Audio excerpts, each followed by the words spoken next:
dalam mengenal diri sendiri juga mungkin akan ada pikiran-pikiran yang kayak, kenapa sih kok gue kayaknya makin bingung ketika mengenal diri sendiri. Ya nggak apa-apa, pokoknya rasakan aja semua sensasi itu. Dan mengenal diri sendiri itu nggak cukup sebulan, 2 bulan, 3 bulan, dan mungkin seumur hidup kamu akan lebih mengenal diri kamu sendiri.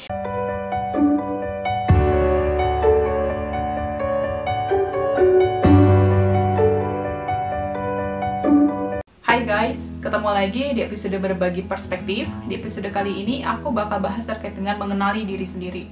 Aku mau tanya, sudah sejauh apa kamu berkenalan dengan diri kamu sendiri? Apakah memang sudah dihakul yakin bahwa kamu tahu diri kamu sendiri? Udah bener-bener pede, udah bener-bener ya ini gua gitu? Atau dalam proses pencarian, atau pada fase yang aduh aku bingung sama siapa aku, bingung sama kehidupan ini, ragu-ragu dalam membuat keputusan. Nah, kalau misalnya kalian pada fase yang belum yakin kenal sama diri kalian sendiri, atau tadi fase sebuah keraguan dan kebingungan, berarti ini adalah waktu yang tepat kalian untuk mengenali diri lebih dalam lagi. Yang aku rasa ya, selama mengenal diri sendiri itu banyak banget manfaatnya buat aku sendiri.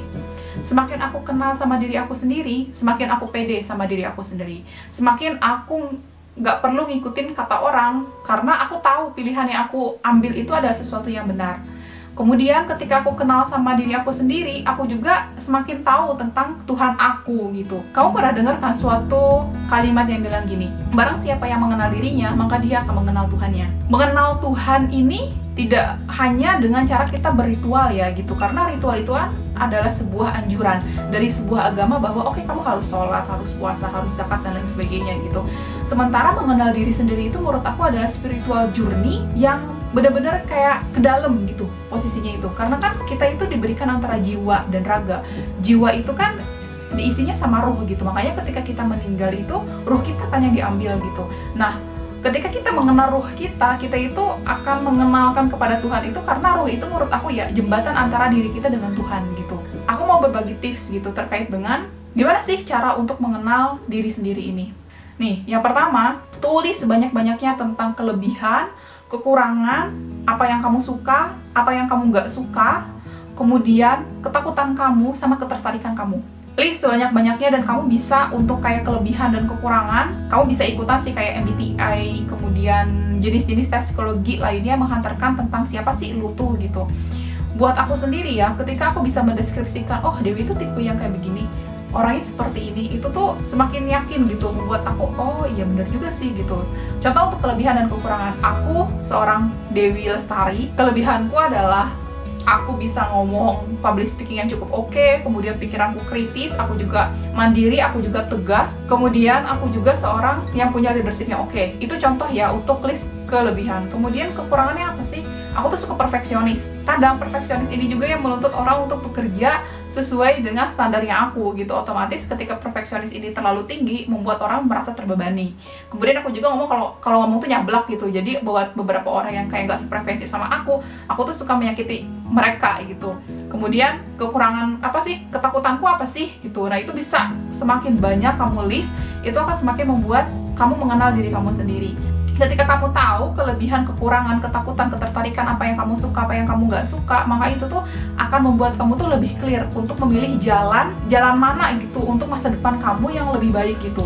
Kayak contoh, kenapa aku yakin sama untuk YouTube? Kenapa di YouTube ini aku fokusnya ke berbagi perspektif sama ke bahasan duit? Karena aku ngerasa, oh yang gue banget ini adalah isu tentang finance dan juga isu tentang kemanusiaan ini gitu, tentang diri, tentang jiwa, kayak gitu.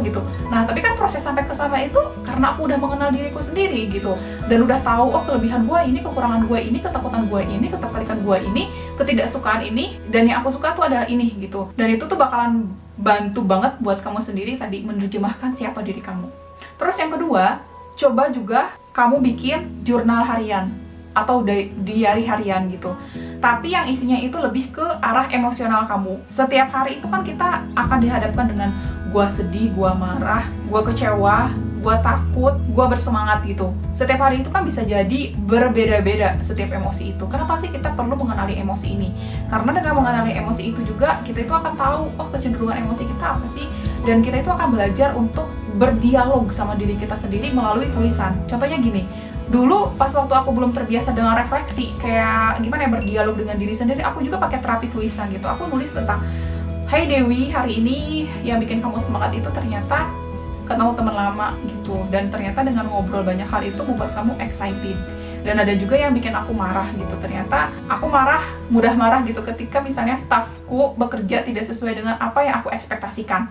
Kayak gitu loh. Jadi dengan kita kayak membuat tulisan dan berdialog itu juga kayak lebih mengenalkan diri kita, kenapa ya respon emosi kita harus seperti itu, kenapa ya kecenderungan kita itu seperti itu. Kalau aku kayaknya kecenderungannya itu adalah marah gitu. Jadi aku juga jadi menyadari, kenapa ya gue kok kecenderungannya marah, gimana cara aku untuk mengendalikan si kemarahan aku tuh. Ya ketika aku kenal bahwa kecenderungan aku tuh adalah marah, gue tuh segampang sebel sama orang yang ternyata nggak nepatin janji, yang ternyata cuma ngomong doang, yang ternyata dia kontradiktif gitu. Dan ketika aku tahu diri aku, oh ya kecenderungan aku adalah marah, berarti kan bagaimana untuk mengelola emosi selanjutnya gitu. Kalau ketemu orang kayak begini, gue bakalan bagaimana ya mengelola emosi ini gitu. Nah tadi untuk si jurnal harian ini, diary harian, please banget tulis selama misalnya 1 bulan ke depan untuk mengenal diri kamu sendiri ya. Tulis aja sebanyak-banyaknya tentang hari ini, penemuan ini apa. Nggak perlu banyak juga sih, misalnya bisa dalam 2 paragraf gitu. Dan dengan kalian tadi menulis diary itu bener-bener bakalan nanya ke diri kalian sendiri, dan kalian itu dikondisikan untuk fokus tentang gua, cerita gua ini siapa sih, apa yang gue rasa sih gitu. Kayak gitu guys. Sama yang ketiga, ini juga yang beberapa hari terakhir ini aku semakin melakukan ini, dan ternyata ini membuat banyak ketenangan dalam diri aku sendiri, yaitu adanya waktu hening buat diri kamu sendiri. Mungkin kamu pernah dengar kata meditasi dan lain sebagainya ya, dan ternyata menurut aku waktu hening ini atau tadi meditasi itu mampu mengenalkan aku tentang diriku. Kayak contoh kan seharian kamu udah nulis si jurnalnya kamu gitu, kemudian seharian itu kamu udah bertemu dengan banyak hal gitu yang menyebabkan mungkin kamu bingung, kamu resah, gelisah dan lain sebagainya gitu. Dan si meditasi ini tadi, waktu hening tadi, yang bener-bener lu tuh nggak ngapa-ngapain, lu nggak megang HP, lu nggak megang alat tulis. Posisikan seenak mungkin kamu kamu bisa berbaring, kamu bisa sambil duduk, kamu bisa sambil selonjoran gitu. Waktu hening itu ya minimal 10 menit gitu. Kamu rasakan nafas kamu, apa yang kamu rasa, si badan kamu tuh ngerasain apa sih gitu, kesakitan-kesakitan apa yang kamu rasa. Kemudian dengerin lingkungan sekitar, suara orang-orang, udara yang kamu hirup. Yang aku rasa ya itu tuh bener banget bisa membuat fokus kita itu tentang diri kita sendiri. Dan ibaratnya gini, kalau misalnya pas kamu lagi fokus sama diri kamu sendiri, kemudian banyak pikiran-pikiran kan, kayak contohnya pikirannya, kenapa ya kok gue tuh rasanya masih minderan banget, kenapa ya kok rasanya gue belum kayak temen-temen gue yang kayak begini. Nah, amati aja proses si pikiran itu yang berlalu lalang di waktu hening kamu. Ibaratnya gini, kamu tuh berdiam diri di lalu lintas jalan. Si pikiran itu adalah jalan raya yang emang itu tuh banyak dengan kendaraan-kendaraan. Jadi ketika waktu hening kamu itu beneran untuk menikmati diri kamu sendiri, apa yang kamu rasa, apa yang kamu pikirkan, dan jangan men-stop pikiran kamu. Jangan kamu mengejar juga si pikiran kamu. Kayak contoh tadi ketika kamu berada di jalan raya, udah aja kamu diam di situ gitu istilahnya. Kalau misalnya kamu mengejar si pikiran kamu, yang ada kamu akan makin resah gelisah tentang kehidupan kamu. Misalnya kalau kamu menyetop, kamu juga akan menyuruh diri kamu, udah gak usah kayak begitu. Jadi itu juga kayak memaksa diri kamu untuk tidak berkata jujur gitu. Dengan kamu mengamati pikiran kamu itu, tadi 10 menit setiap harinya, itu benar-benar memberikan waktu buat kamu tuh lebih banyak berdialog dengan diri sendiri, lebih banyak untuk mikirin tentang, oh ternyata ini yang aku rasa, oh ternyata gue masih di tahap fase ini gitu. Dan tadi ya, untuk proses mengenal diri sendiri ini kayak kita lagi berproses untuk bersahabat dengan seseorang. Kita bisa bersahabat sama seseorang juga kan prosesnya panjang ya. Ada teman yang cuman kita kenal, hey, lu Dewi ya, jurusan akuntansi, udah stop sampai di situ doang. Ada juga orang yang saling mengenal, iya lu tuh Dewi, lu tuh karakternya kayak begini, gini. Lu tuh kesukaannya ini, itu kan gitu. Nah, begitu juga dengan mengenal diri sendiri itu, fasenya itu akan lama, kemudian bisa jadi nanti akan ada konflik, sama kayak kamu sama sahabat kamu juga pasti akan ada konflik dong gitu.